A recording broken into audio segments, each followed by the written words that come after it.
지금 당장 이 분위기로 봤을 때는 임대차 3법이 없어지기는 쉽지 않아 보인다. 이대로 그냥 진행이 될 것 같다.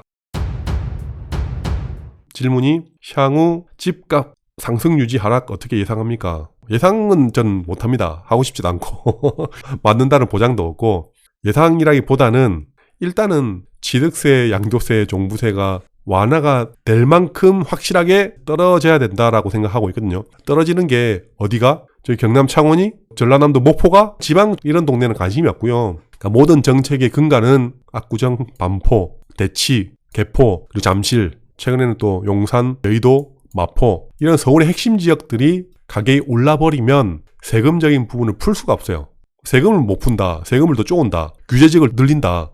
서울 전체 지역하고 수도권 해봤자 광명, 과천, 분당, 하남, 경기도는 요 4개 지역만 묶여 있거든요. 이 지역들이 더 하락을 해줘야 규제를 또 풀 수가 있겠죠. 갑자기 서울 전체 지역하고 광명, 과천, 성남, 분당, 하남 이런 지역들이 반등을 해버리면 다시 추가로 규제가 묶일 수가 있습니다. 우리 입장에서는 규제가 묶이는 게 좋습니까? 규제가 풀리는 게 좋습니까? 근데 제가 역설적으로 계속 얘기했던 게, 규제가 풀리는 게 과연 우리 입장에 좋은 것인가, 규제가 묶이는 게 좋을 것인가 라고 여쭤봤을 때, 당연히 사고 팔고 하는 거는 규제가 없는 게 더 좋긴 한데, 실제 가격이 많이 오른 걸 봤을 때는 규제가 풀린 것보다는 규제가 묶인 지역이 좀 더 많이 올랐거든요.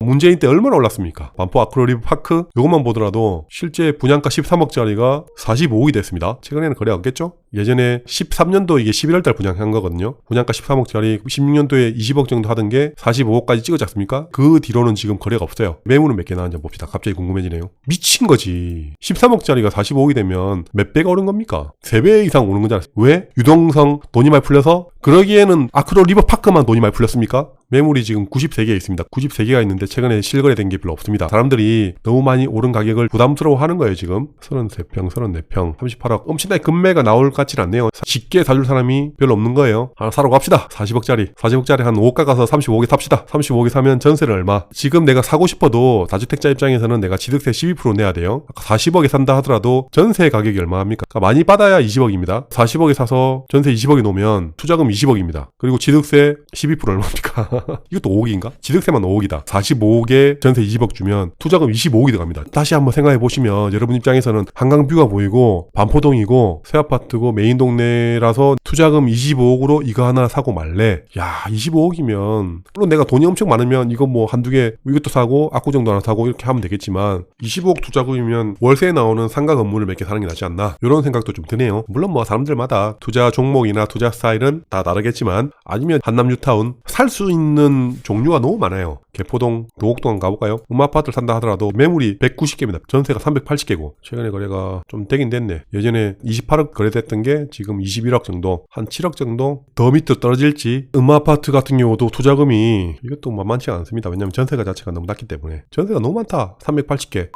요 그래프 다시 한번 보여드리면 임대차 3법 이것도 폐지 아니면 조정됐으면 좋겠다라는 생각이 좀 있죠. 세입자 입장에서는 임대차 3법이 확실하게 시장에 안정화되고 전세로 들어가면 이제는 2년 플러스 2년을 기본적으로 4년은 내가 보장받는구나 라고 생각하면 좋긴 좋겠지만, 집주인 입장에서는 4년은 좀 길거든. 2년 뒤에 팔 수 있을 때 팔고 싶어. 그러면 임대차 3법이 없어지든가 조정을 좀 받든가 그렇게 돼야 되는데, 그래프 보세요. 2020년도 7월 말에 임대차 3법이 발표가 났습니다. 그때 전세가 엄청 올랐거든요. 2020년도 7월 달에. 2년 뒤에 지금 2022년도 7월 달 이후에 전세 대란이 될 거다. 전세가 엄청 많이 오를 거고 급등할 거고 세입자들이 많이 힘들어질 거다. 윤석열 정부에서 원희룡 장관이 임대차 3법을 폐지하든가 아니면 어느 정도 조정하겠다라고 얘기는 했지만, 지금 그래프 보세요. 전세 매물 자체가 압구정, 대치동, 도곡동, 수서, 일원, 역삼 모두 지금 전세 매물이 많이 늘었다고. 개포동도 지금 많이 늘었고. 전세가 많이 늘었다는 얘기는 뭐냐면 전세 가격이 좀 떨어졌다는 얘기거든요. 단지를 다 찍어봅시다. 음아파트 전세가가 별로 오르진 않을 거. 도곡렉슬 여기도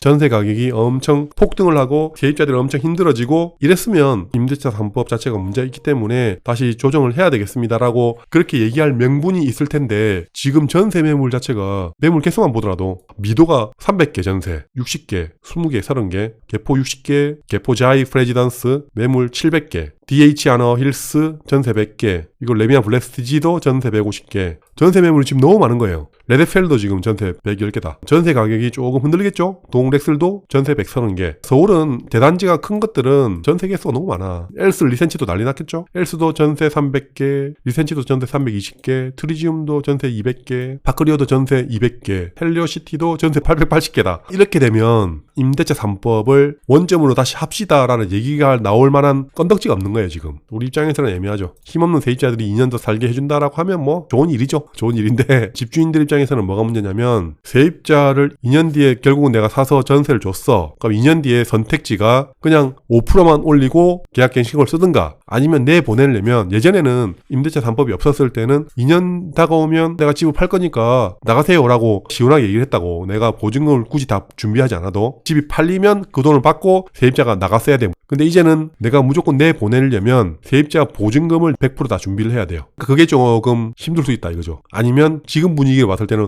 5% 올리는 것도 다행이다. 전세 가격 자체가 안 떨어진 것만 해도 다행 아니겠습니까? 지금 당장 이 분위기로 봤을 때는 임대차 3법이 없어지기는 쉽지 않아 보인다. 이대로 그냥 진행이 될 것 같다라는 뭐 생각입니다. 임대차 3법이 있다고 해서 문제가 생기거나 없다고 해서 좋거나 뭐 그런 것도 아닙니다. 예전에 비하면 집주인들 입장에서는 옵션이 좀 더 없어졌다라고 생각하시면 되거든요. 집주인들 2년 더 살게 해준 거 좋은 일이죠.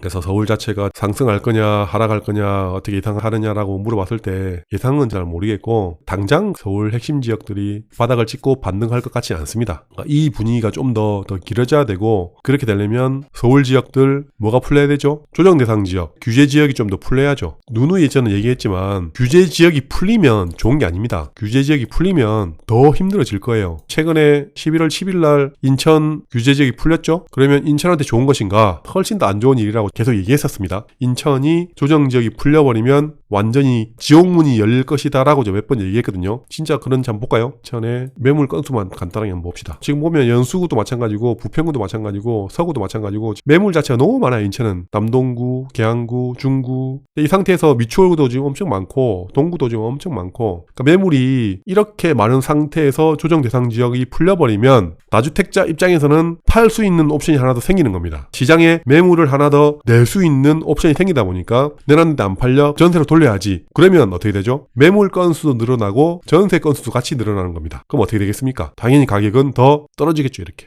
인천만 그랬냐? 그게 아니고 먼저 조정 대상지역이 풀렸던 여수, 순천, 광양, 대구, 경산 이런 지역들이 똑같이 이렇게 됐거든요. 기존의 다른 지역들을 조정 대상 지역을 풀었더니 가격이 반등하지 않았고 오히려 더 물량이 많은 지역들은 다주택자들의 매물도 더 많이 내고 있고 입주 물량도 더 많다 보니까 가격이 좀 더 조정을 받았어. 자신 있게 다른 지역들도 조정 대상 지역을 규제 지역을 풀 수가 있는 거거든요.